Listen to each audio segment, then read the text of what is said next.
रानम्हशीच्या हल्ल्यात महिलेचा मृत्यू, संतप्त गावकऱ्यांचा वन कार्यालयावर ठिय्या। सावनेर तालुक्यातील खापा वन परिक्षेत्रातील गडमी पेंढरी शिवारात रानम्हशीच्या हल्ल्यात 27 वर्षीय रेश्मा विकास धुर्वे या महिलेचा जागीच मृत्यू झाला असून 18 वर्षीय निशा युवनाते ही तरुणी गंभीर जखमी झाली आहे। बुधवारी दुपारी 2 वाजताच्या सुमारास शेतात कापूस वेचत असताना रानम्हशींच्या कळपाने हा प्राणघातक हल्ला केला। मृत रेश्मा यांच्या पश्चात 2 लहान मुले असून प्रशासनाच्या दुर्लक्षामुळेच हा बळी गेल्याचा आरोप परिसरात तीव्र संताप व्यक्त केला जात आहे। वन विभागाच्या संवेदनहीन कारभारामुळे वन्य प्राण्यांची दहशत वाढली असून मजुरांचे जीव जात असल्याचा आरोप करत 150हून अधिक ग्रामस्थांनी खापा वन कार्यालयासमोर मृतदेह ठेवून ठिय्या आंदोलन केलं। उपविभागीय पोलीस अधिकारी सागर खर्डे यांनी घटनास्थळी धाव घेऊन गावकऱ्यांची समजूत काढली।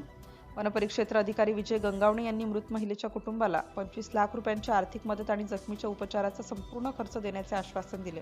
प्रशासनाच्या या ठोस आश्वासनानंतर गावकऱ्यांनी आपले आंदोलन मागे घेतले व मृतदेह उत्तरीय तपासणीसाठी सावनेर येथील रुग्णालयात पाठवण्यात आला। सिटी इंडिया न्यूजसाठी विशेष प्रतिनिधी चंदू मडावी।